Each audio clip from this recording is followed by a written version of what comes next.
حضرت سلیمان علیہ السلام کا تعلق بنی اسرائیل سے تھا۔ اب خدا کے پیغمبر حضرت داؤد علیہ السلام کے بیٹے تھے۔ اپنے والد کے انتقال کے بعد حضرت سلیمان علیہ السلام مسند حکومت پر بیٹھے۔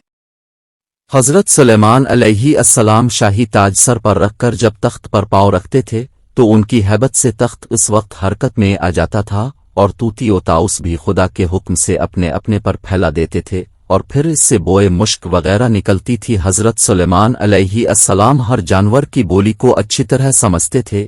جب وہ تاج شاہی سر پر رکھتے تھے تو تمام پرندے ہوا کے تخت کے اوپر معلق ہے کر ان کے سر پر سایہ کرتے تھے۔ حضرت سلیمان علیہ السلام کے پاس ایک ایسی انگوٹھی تھی جس پر اسم اعظم کندہ تھا، جس کی تاثیر یہ تھی کہ انسان و حیوان، چرند پرند، جن و پری ان کے پاس کھنچے چلے آتے تھے۔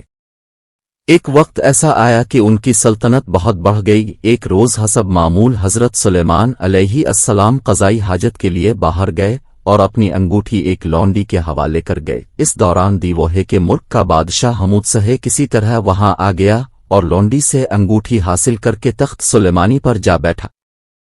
اس انگوٹھی کے باعث سارا کاروبار چل رہا تھا۔ چنانچہ حضرت سلیمان علیہ السلام سے سب کچھ چھن گیا اور وہ انگوٹھی کے دوبارہ حصول کے لیے جنگل کی طرف نکل گئے۔ ایک روز حضرت سلیمان علیہ السلام بہت بھوکے بنی اسرائیل کے دروازے پر جا پہنچے۔ دستک دی، خاتون کی آواز آئی، کون ہے جس کی دعوت کرنا لازمی ہے؟ خاتون نے کہا، میرا شوہر گھر سے باہر ہے، اس کی عدم موجودگی میں غیر محرم کی دعوت نہیں کر سکتی، البتہ میرے باغ میں چلے جاؤ، جب میرا شوہر آئے گا تو تیری مراد پوری کر دی جائے گی۔ چنانچہ حضرت سلیمان علیہ السلام اس خاتون کے باغ میں چلے گئے اور پانی پی کر ایک جگہ سو گئے۔ باغ میں کہیں سے ایک ناگ نکلا اور ان کے قریب آ کر پہرا دینے لگا۔ جب اس خاتون کا شوہر باغ میں آیا تو وہ اس منظر کو دیکھ کر پریشان ہو گیا۔ اس نے بیوی سے دریافت کیا، یہ شخص کون ہے اور یہاں کیوں سو رہا ہے؟ یہ مسافر ہے اور آپ کے انتظار میں ٹھہرا ہے۔ بیوی نے جواب دیا۔ حضرت سلیمان علیہ السلام سو کر اٹھے تو ناگ وہاں سے ہٹ گیا۔ خاتون کا شوہر حضرت سلیمان علیہ السلام سے بہت متاثر ہوا اور انہیں اپنی بیٹی کا رشتہ دینے کی پیشکش کی۔ حضرت سلیمان علیہ السلام نے اس شخص کی پیشکش کو قبول کر لیا اور 3 روز قیام کرنے کے بعد وہاں سے کہیں اور روانہ ہو گئے۔ ادھر حمودسہ جو ایک جن تھا، اس کی حرکتوں سے لوگوں کو شک گزرا کہ یہ حضرت سلیمان علیہ السلام تو نہیں، کیونکہ حمودیس حضرت سلیمان علیہ السلام کی شکل اختیار کر کے تخت پر بیٹھا تھا۔ لوگوں نے اپنا شک دور کرنے کے لیے ایک تدبیر سوچی، چنانچہ انہوں نے مصنوعی سلیمان یعنی حمودیس کو توریت پڑھ کر سنانے کے لیے کہا۔ حمودسہ توریت نہ پڑھ سکا، جس پر لوگوں نے توریت پڑھنا شروع کر دی۔ شیطان کب کلام الہی سن سکتا ہے؟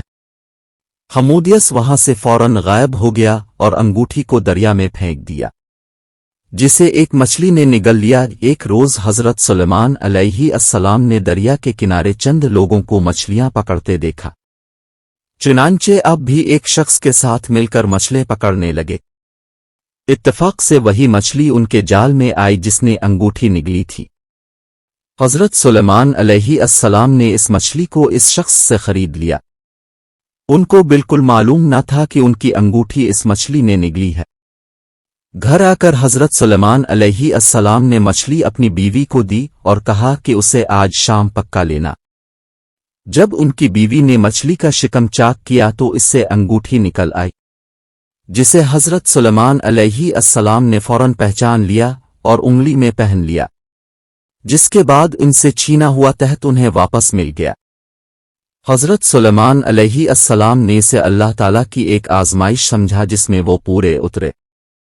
جب حضرت سلیمان علیہ السلام کی وفات کا وقت قریب آیا تو انہوں نے اللہ تعالیٰ سے عرض کیا، یا اللہ، اس وقت بیت المقدس کی تعمیر مکمل نہیں ہوئی، میرے انتقال کو جنات سے پوشیدہ رکھا جائے تاکہ بیت المقدس کی تعمیر مکمل ہو سکے۔ آپ کی دعا قبول ہو گئی۔ چنانچہ جو جنات نے شیشے کے محل کو حضرت سلیمان علیہ السلام کے لیے تیار کیا تھا اور یہیں اکثر وہ عبادت الہی میں مصروف رہتے تھے، حضرت سلیمان علیہ السلام تشریف لے گئے اور اپنے عصا کے سہارے پر کھڑے ہو گئے، اور اس دوران ان کے جسد خاکی سے روح پرواز کر گئی۔ چونکہ ان کا رعب و دبدبہ بہت تھا اور اکثر عبادت الہی میں مصروف رہتے، اس لیے جنات آپ کو زندہ تصور کر کے کام کرتے رہے۔ ایک عرصہ دراز تک ان کا جسم لکڑی کے سہارے کھڑا رہا۔ جب دیمک نے عصا کو کھا لیا تو عصا ٹوٹنے کے باعث حضرت سلیمان علیہ السلام کا جسم زمین پر گر پڑا۔ اسی وقت جنات کو معلوم ہو گیا کہ آپ کا انتقال ہو چکا ہے، چنانچہ وہ پہاڑوں میں بھاگ گئے۔